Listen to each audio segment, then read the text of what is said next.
So the 6 questions are those which I already explained.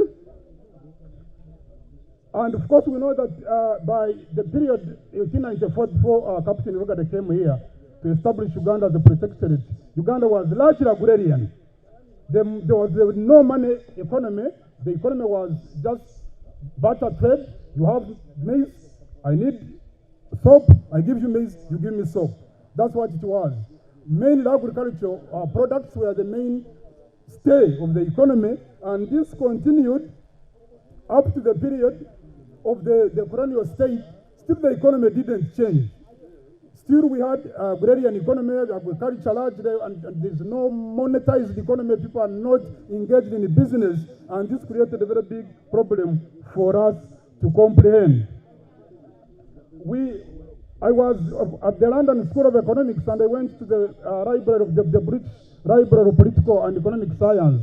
And what I wanted our president to know is that when you look at the budget for 2016-2017, then the budget for 2017 and 2018, when we are going for the First World War, Uganda used to have a surplus budget. We used to spend, and then there's money remained for taking out the next budget. And the issue was, the Minister of Agriculture is here. The explanation there was that, for example, if you see that 184,000 pounds was quality of seeds. Then 2, supervision in terms of agriculture extension, and then making sure that there is support supervision for farmers and taking very good quality products to the market.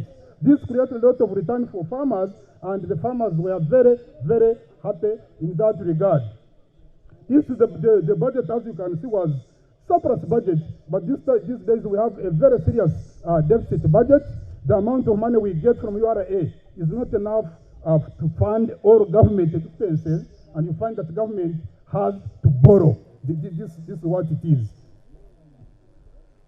Then when you go to the period under it's right after independence, you will see that the colonial state starts to bring in a little bit of industry, but industry is still very small.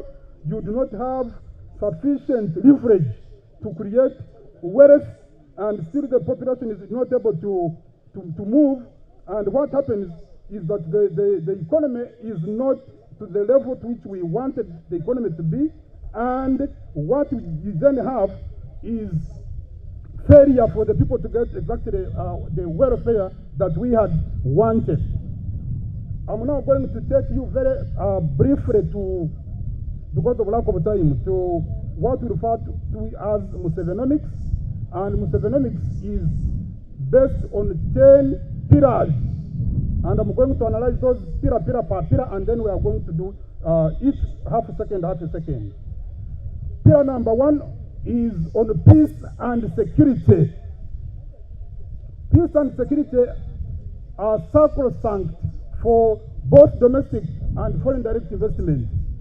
In 1986, we did not have any foreign direct investment here. It was 0.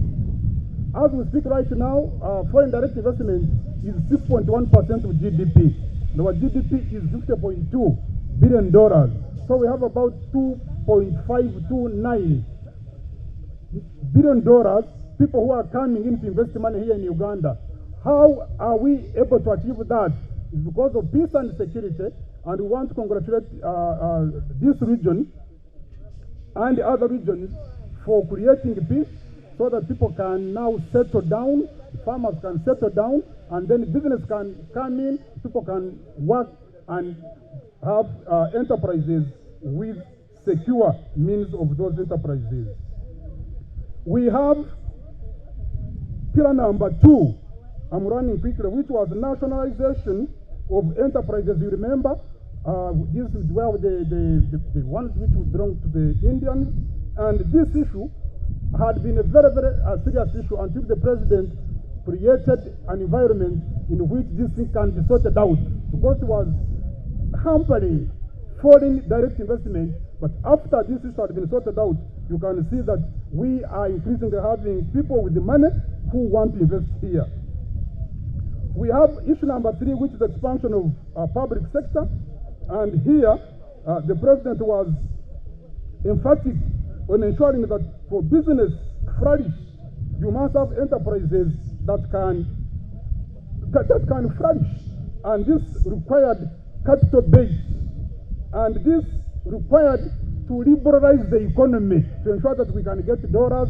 Like when you are in Ethiopia, I was in Ethiopia the other day, you cannot have the number of dollars, the amount of dollars you want to enter Addis.